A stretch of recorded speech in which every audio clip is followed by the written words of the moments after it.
Welcome to She Said, She Said. I'm Laura Cox Kaplan. Many of you will recognize my next guest as the actress who played Lillian Raines on the longest running soap opera, The Guiding Light. Of course, I'm referring to Tina Sloan. Tina is a new friend of mine. She is a fabulous woman, and she's going to talk about evolution and personal reinvention. She played Lillian Raines for 26 years on the soap opera. She acted in a number of other parts along the way as well. But when that show ended, she had to reinvent herself, and she's done an incredible job of doing that. I think her story of personal evolution, of facing the aging process with such optimism and positivity, is really inspiring for us. And as we think about the experience that we're all going through right now with this pandemic, I think the juxtaposition of Tina's perspective will be really helpful and I hope very inspiring to you. It certainly has been to me. With that, welcome Tina to She Said, She Said. Thank you, Laura, for having me to She Said, She Said. I'm so happy to have you and so happy to see you. Tell me how you're doing. You all are located in Florida. I think we're very lucky. I mean, the sun is shining, the flowers are out. We have a swimming pool, so we jump in the swimming pool, and we have a wonderful shaded street where we walk or bike, and we're allowed to play golf here. So my husband plays golf almost every day, and he's shooting below his age, let me add. So he's very happy with himself.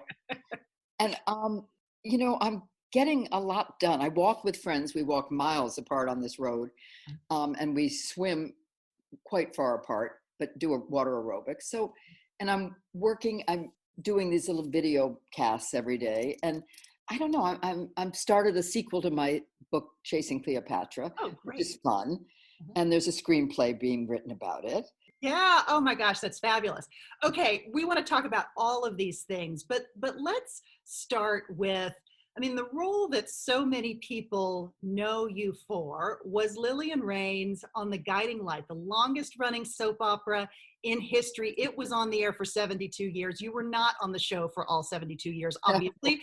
You were on the show for 26, right? 26, right, yeah. Which is an amazing run. What was it about that character that kept you there for 26 years? Well, I don't think it was just the character. I think there's a family. When you're on a soap opera, there's a family. I mean, my soap opera daughter, in real life, I'm the godmother of her son. Is that right? We're very, very close. And that's Beth. I don't remember the actress's name. Beth. Her name is Beth, too. And Philip Spaulding I see all the time. Fabulous. Michael O'Leary, who played Rick, he wrote a play, and he had about 6 of us in the play. So we did that all over the country. We did it right down in Maryland. We were on Good Day DC because of it. So we've stayed very close as a group to each other. So that was part of it. It was also that I wanted to work in New York and I wanted to be home. I didn't want to do theater where I was out every night and weekends. Mm-hmm. And I couldn't go to LA because my husband and my son and my parents were in New York. And that was, at my age, very important because my parents were aging and my son was still in school. So I was sort of squished, and I wasn't going to go to California, even though I did a bunch of movies, fun movies. I liked staying on the soap. Every day was a new script, so it was always interesting. Yeah. Lillian was not very much like me. She was a really nice, I'm not saying I'm not nice, but she was a really kind, good person. But she had no backbone to her. And I kept wanting to say, come on, Lillian, stand up for yourself, Yeah. At the end of the show, she finally did. And that was fun. I had loved when the show was going off the air because Buzz, who I marry, Buzz Cooper, never knew his lines. So we were always ad-libbing, and it was so much fun. And that's when I got to say things that Lillian, if it had been scripted, if I followed the script, she wouldn't have said, but I had to respond to him. So I got to say whatever I wanted to. Yeah. Well, one of the interesting things about the whole story and about Changing Shoes, which is your memoir, which you wrote several years ago, but you went through you evolved with Lillian because you played her for 26 years. You were experiencing things with the character that presumably to some extent you were experiencing in life as well. Oh, I think the fact that one becomes invisible as one becomes 40, 50, certainly by 60, was very much part of the show. I mean, Lillian was invisible. People could walk in and there's Beth and everybody's looking at Beth. And Lillian's just sitting there in her little nurse's scrubs. And these days, believe me, nurses scrubs means everything. Those women, they're so courageous on the front lines. Oh, but anyway, my Lillian was just, behind the desk taking notes and occasionally making faux pas, like ordering a spatula instead of a scalpel when we were doing operations, ridiculous things. But I don't know. I certainly did go through the same thing she did. I mean, as I said, the invisibility, the child becoming more important, the grandchildren becoming more important, and which is true for sure in my life. And she finally found love. I mean, she spent years alone, and I didn't. So we weren't alike in that way. But I certainly understood her because I had friends who were alone and lonely. Yeah. She was very lonely, I think. She only was a mother and a grandmother. And she says this when Buzz proposes, she goes, yes, I'll marry you. I want to have someone who pays attention to me. Oh. And I think a lot of women, as they get into their 60s, walk down the street and feel that they're invisible. And Lillian felt that way. You tell a great story that is your own personal story that you tell in the book about you'd been all dolled up on the soap opera for a party. I'm sure you have parties all the time because soap operas are very glamorous. So you were all dolled up and Beth, I think, was with you and you were walking down the street and men were looking at you and you realized that they were looking at her. Nobody was looking at me. That was the moment I went back. I mean, I loved her beyond belief. And all of a sudden, I really hated her. I mean, I thought, why are they all looking at her? And of course, she was 30 years younger and gorgeous. And I went back to my mirror. And I remember looking in the mirror and going, how in one day did I get old? All of a sudden, I saw the wrinkles. I saw the gray in my hair. I saw the flabby arms. I had on a strapless evening gown. And I looked at my arms and I went, no, how could I have worn this? Now I wear sleeves all the time. So of course it was devastating, really devastating, but every woman goes through it. And it's one of the reasons I wrote Changing Shoes was to say, there are ways to overcome this part of your life. Yeah. How did you, I mean, what was your way of, you had this epiphany, which everybody does. Like if you're lucky enough to get older, this is something you're going to experience. So give us some advice for how do you deal with it? And for someone like you in particular, who is in entertainment in a field that is historically, and I think still, not very kind to women as they get older. No, it's not. I haven't had trouble with it because I've managed. I mean, when I saw this happening, I went home and I started writing that book, Changing Shoes, and the play Changing Shoes that went all over the country to show women exactly how they could stay in the game. And that was the idea. You've got to stay in the game. You have to make something that's important. I could see the handwriting on the wall that Lillian was, the show was going to go off. The soap opera was winding down. In the 80s, it was incredible to be on it. I mean, we were just touted all over the world. I mean, you'd go to Italy and they'd see you and they'd run down the street to hug you. The butcher, the baker, the matron, the head of Italy, I mean, we were massive all over the world. And then all of a sudden, in the late 90s and 2000, it began to really taper off. People weren't watching because of O.J. Simpson.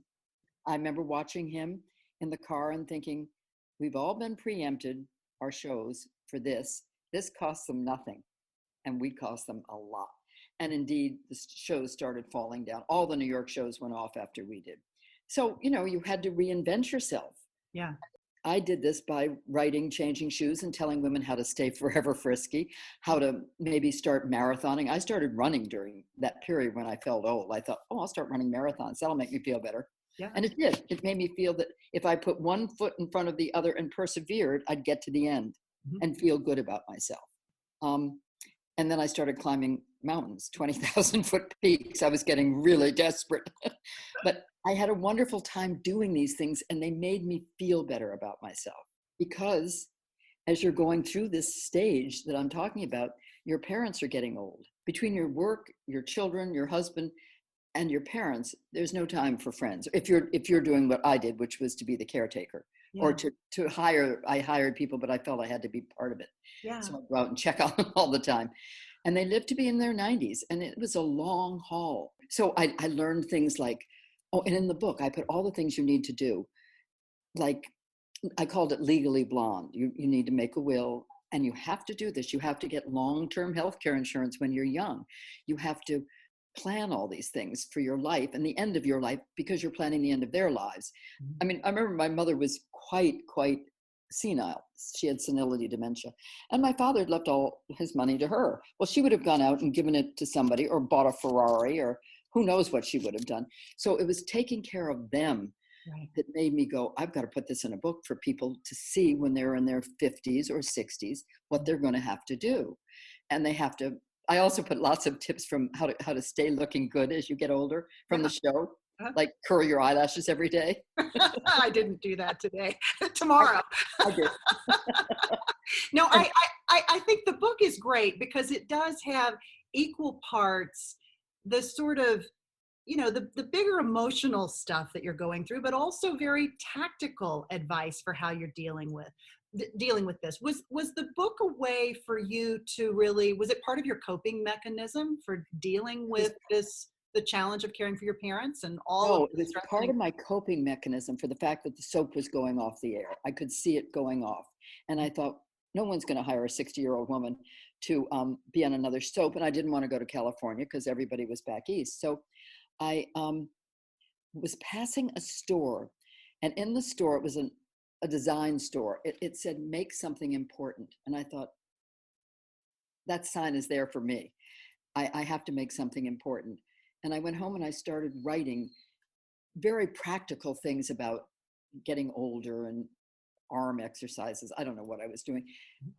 Taking testosterone to stay frisky, to feel sexy as you get older. Um, I was writing all these things, and I thought, this is something I want to share with people. So I made it a book. And then I thought, I'm an actress. I might as well keep working. Yeah, So I went all over the country. I mean, President Bush was in the front row with Barbara Bush. so It great. was really thrilling in Houston. I went everywhere and had, we opened in New York to thousands of people, and did really well. It was called Changing Shoes Like the Book. And that kept me working. I mean, I had reinvented myself as a playwright and as an actress in a play.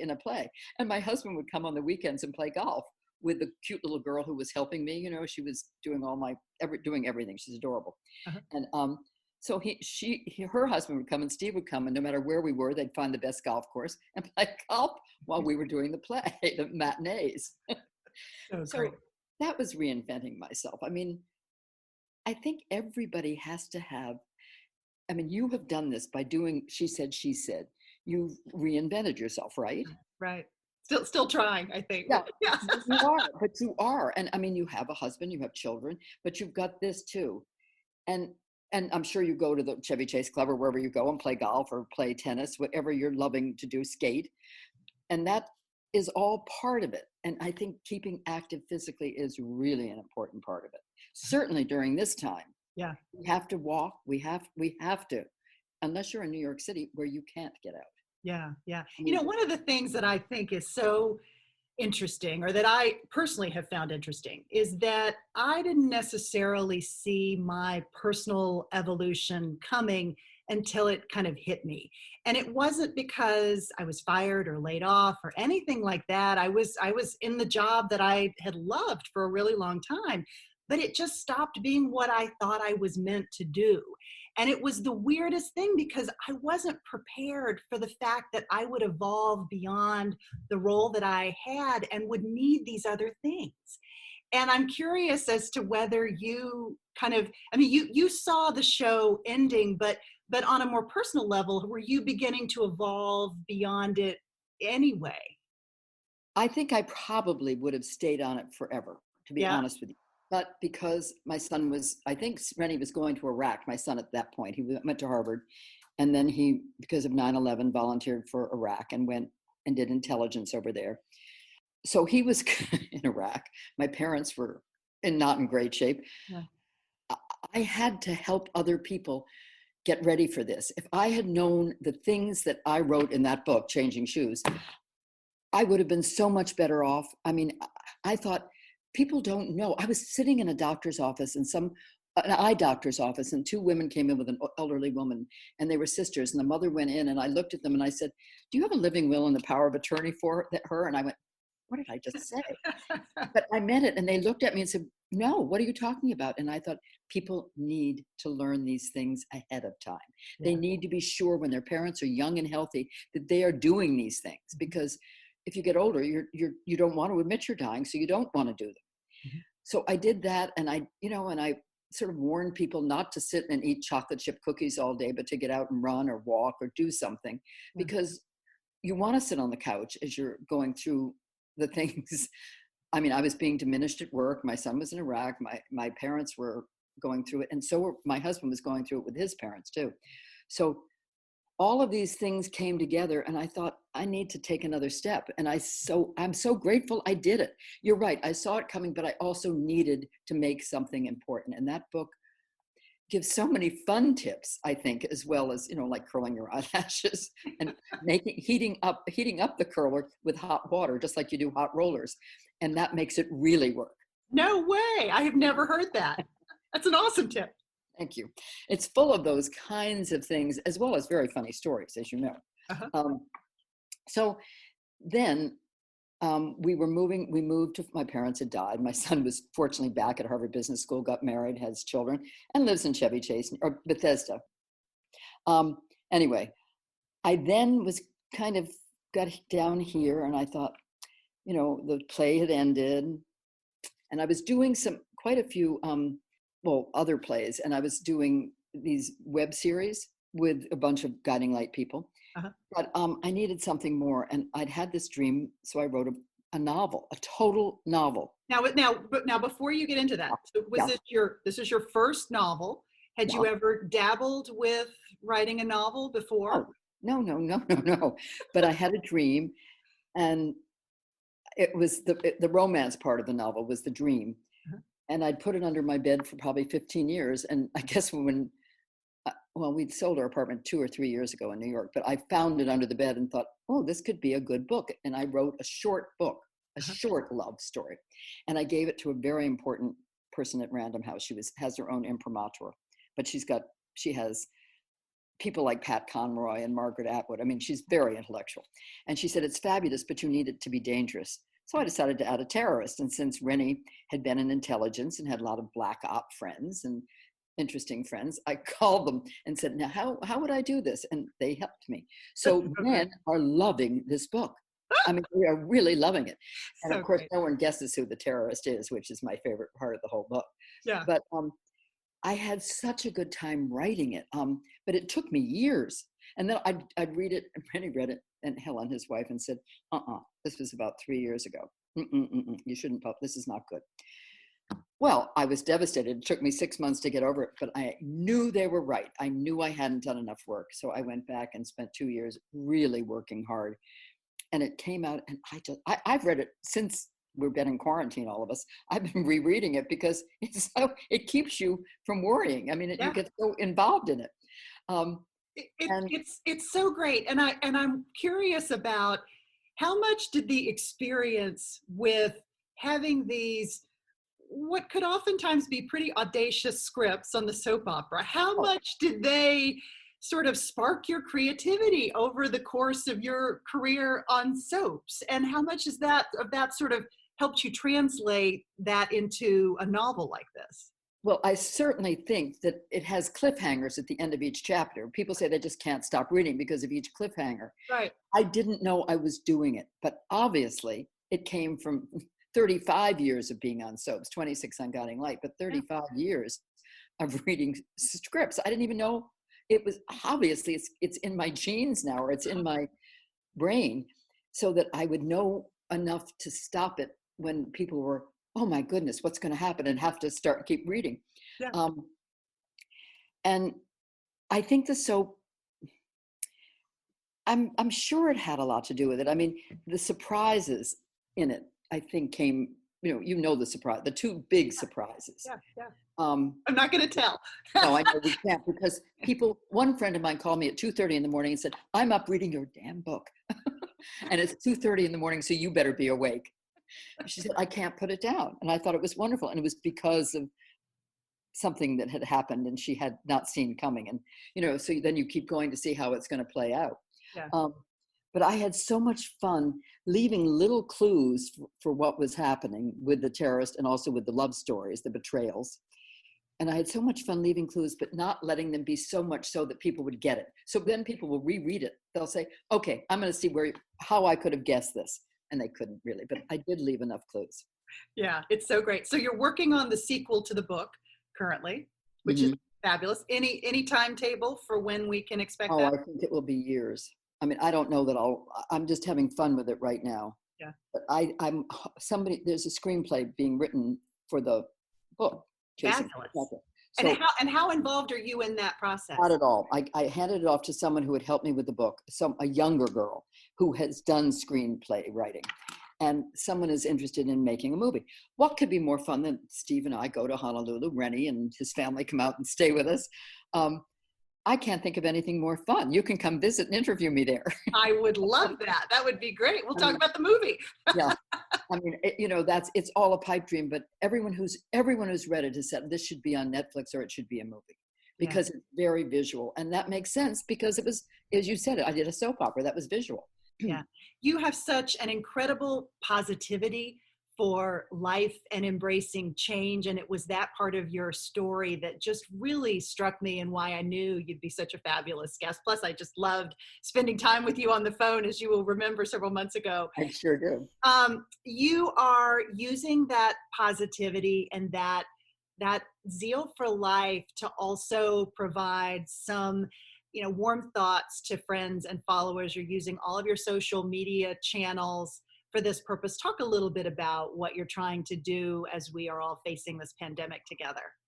Well, I kept thinking, what can I do? I can't go to the hospitals. I can't go to the front lines. I'm also in the age group that's it's dangerous to be out. So I thought, what can I do? And I thought, I can just do a video. And I did one saying, okay, we're all in this together. And my heart goes out to people in small apartments with a lot of children, and it goes out to people alone, all alone during this time. And so I got so much feedback from it saying, you have no idea how that helped me. And sometimes I give practical tips, like when you go out outside, you need bug spray. I just found out about Skin So Soft. I mean, ridiculous things.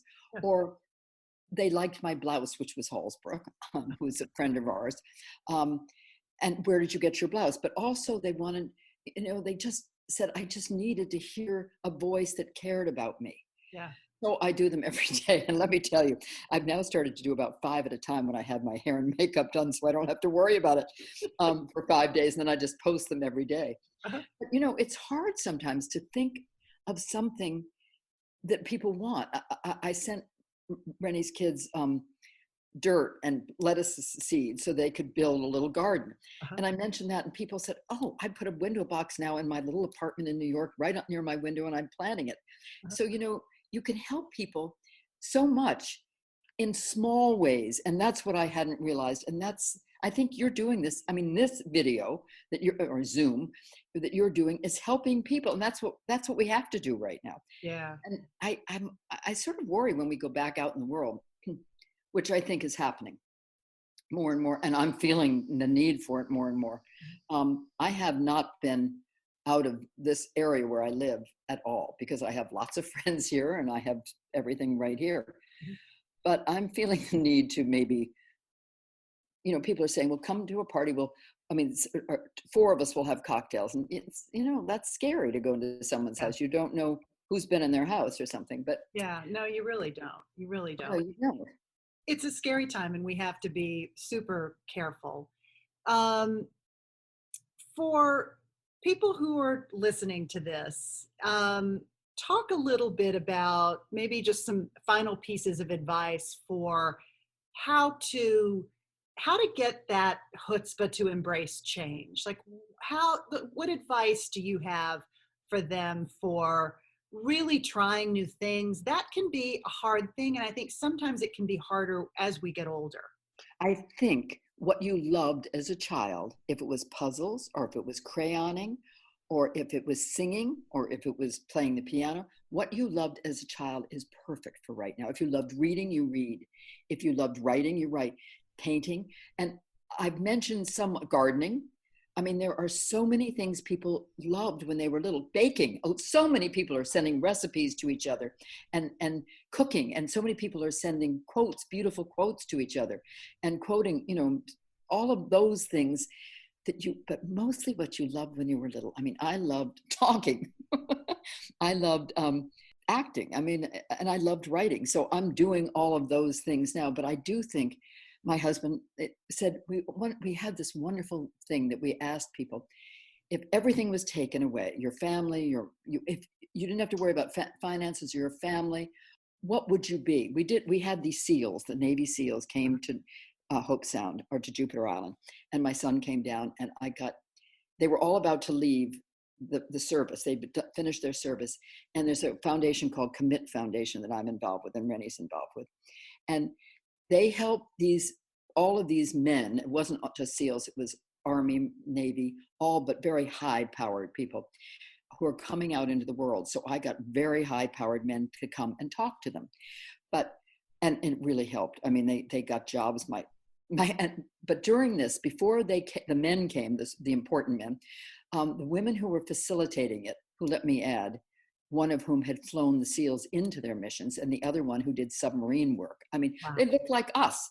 And here they were. I said, well, how did you get involved in this? And they said, oh, we just, wanted to work. And I said, well, what'd you do before this? And they sort of blew me off. And I said, okay, what did you do? And when they told me, I just went, oh, Wow. really?